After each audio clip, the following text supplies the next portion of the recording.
इसका मतलब क्या है कि हमारे अंदर गंदगी है। इसका मतलब है कि हमारे अंदर क्या है, हसद है हमारे अंदर। और जिसके अंदर हसद होता है ना, वो पाक नहीं हो सकता कभी भी। सॉरी, माजरत के साथ। चाहे नमाज़ें पढ़ता हो, चाहे इबादत करता हो, चाहे समझता हो कि वो अल्लाह के करीब है, अगर आप अपने सामने किसी दूसरे शख्स की तारीफ़ नहीं सुन सकते और आपको नहीं पता कि आपने रिस्पॉन्ड कैसे करना है, तो ये इसका मतलब है आपके अंदर हसद है।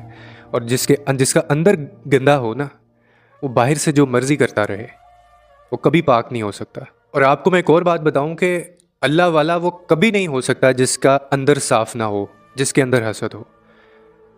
और जो अल्लाह वाले होते हैं ना, वो भी आपके ज़ाहिर के ऊपर कभी भी काम नहीं करेंगे, वो आपके बातिन के ऊपर और आपके अंदर यानी वो काम करेंगे। वो हमेशा हसद की बात करेंगे, आपको कहेंगे कि अपना जो अंदर से हसद है उसको ख़त्म करो। वो जो चुगलखोर होते हैं, जो चुगल